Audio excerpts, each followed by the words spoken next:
The woman enters the room pulling her blind friend's fiancé by the tie. Then she hands a glass of water to her blind friend who is sitting on the dressing table. The bride thanks him and the woman signals to the man to keep quiet. The bride asks if there is anyone else in the room. The friend says there are only the two of them. Then the woman kisses her friend's fiancé. The bride puts on her sunglasses. She is thoughtful and suddenly begins to cry. Then the friend asks what happened and why the woman is crying. The bride says she was just emotional because she is getting married in a few minutes. The groom shows impatience and contempt for his bride. The friend says that she understands the bride and would also be very emotional if she were in her place. The bride thanks her friend for being with her at that special moment. She says that she trusts her very much and that she is a great friend. The friend says that the woman can rely on her for anything she needs. Then the bride says that she has cried and that her makeup must be smeared. The bride asks her friend to put a red lipstick on her. She says that this is her fiancé's favorite. The groom gets totally impatient with his bride. The friend swipes a lip gloss on the bride and the bride says she asked for the red lipstick and not a gloss. The friend asks how the woman knows it is a gloss. The bride says that the smell of the two is different.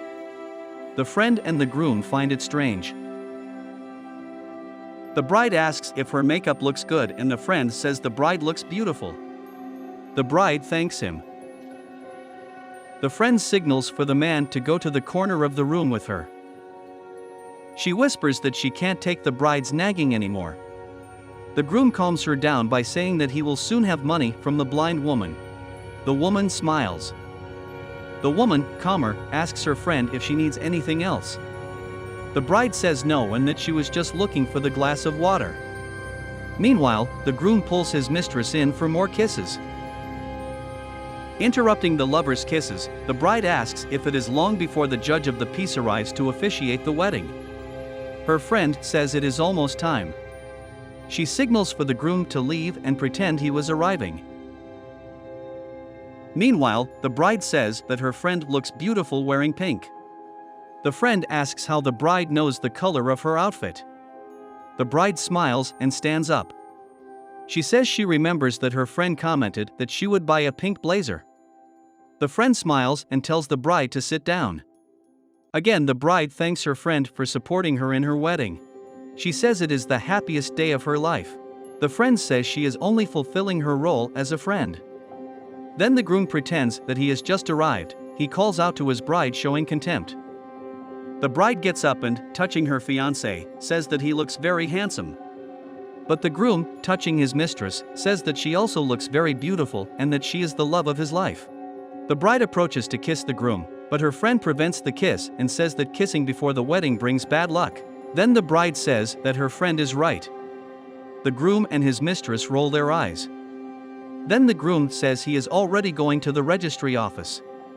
The friend says she will put away the bride's things because it is almost time for the ceremony. Falsely, the friend says that the bride looks beautiful. The bride thanks him and asks if the groom likes her makeup. The friend says that he certainly did.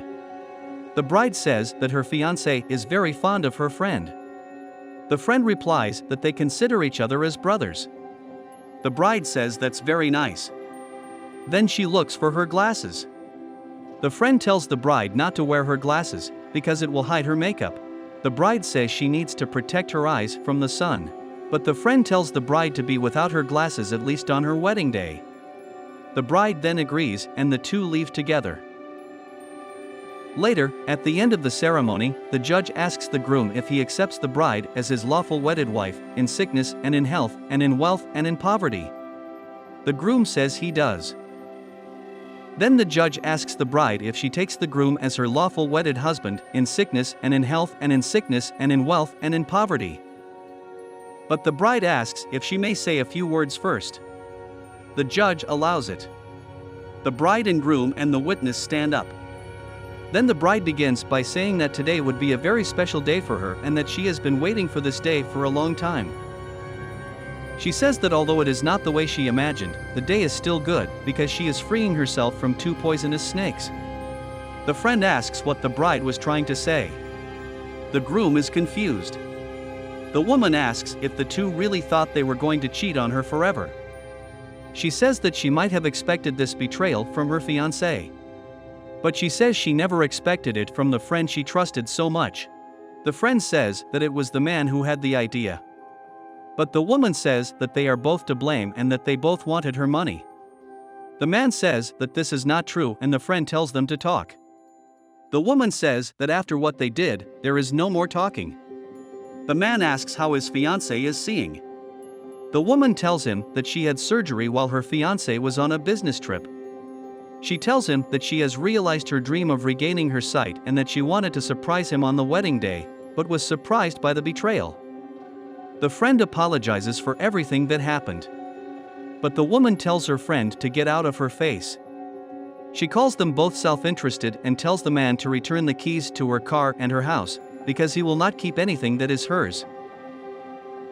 Then, after getting rid of the cheaters, the woman breaks down in tears. The judge of the peace commiserates with the woman.